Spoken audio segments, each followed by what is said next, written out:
नमस्कार, मैं हूं कैसा पंडित और आप देख रहे हैं देश का तेजी से बढ़ता एटीवी न्यूज़ चैनल। जी हाँ, अब हम बात कर रहे हैं अडानी की। इस बार गौतम अडानी पर आरोप कांग्रेस पार्टी के जो बड़े नेता हैं, वो नहीं लगा रहे।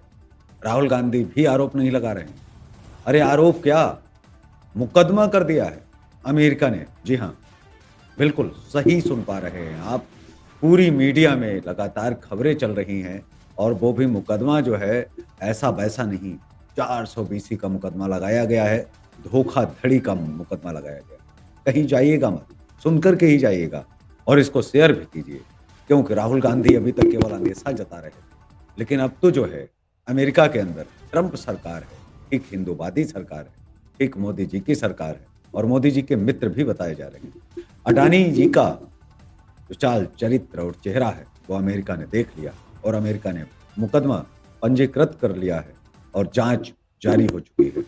अब सवाल ये उठता है कि अडानी वाक़ई में अब जेल जाएगा, क्योंकि मुकदमा हो गया है और वो भी 1-2 रुपए का नहीं है, 2100 करोड़ रुपए का और शायद इससे ज़्यादा का। अंदाज़ा यही है और इसी के साथ अमेरिका मुकदमा दर्ज कर अब जेल भेजने की तैयारी में जुट गया है। आपको पूरा मामला बताते हैं। आप सुनेंगे तो हैरान रह जाएँगे और आपको भी लगेगा कि ये जिसके ऊपर आरोप राहुल गांधी लगा रहे थे, ये क्या-क्या कर सकता है? हम इस पर चर्चा करेंगे। अमेरिकी प्रतिभूति और विनिमय आयोग एसईसी ने अडानी, ग्रीन एनर्जी और एजेयोर पावर पर भी नागरिक मामले दर्ज किए हैं। इन कंपनियों ने कथित तौर पर अमेरिकी निवेशकों से 175 मिलियन डॉलर से अधिक जुटाए हैं।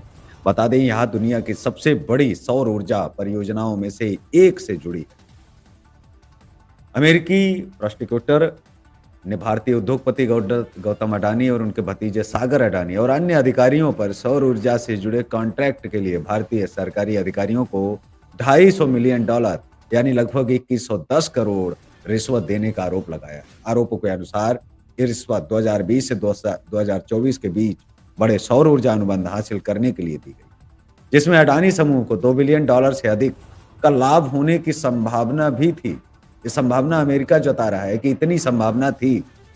अमेरिकी बैंकों और निवेशकों से कथित तौर पर इस भ्रष्टाचार को छुपाया गया था, जो परियोजनाओं के लिए अरबों डॉलर का निवेश कर रहे थे।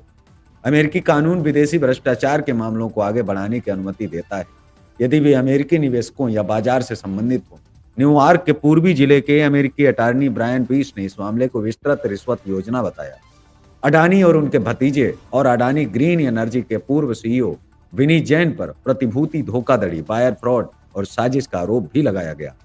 इस मामले में कनाडाई पेंशन फंड सीडीपीक्यू के 3 पूर्व कर्मचारियों पर भी रिश्वत जांच में बाधा डालने का आरोप लगा है। सीडीपीक्यू अडानी समूह की कंपनियों में शेयरधारक है। ये मामला अडानी समूह के लिए एक और बड़ी चुनौती भी बन सकता है।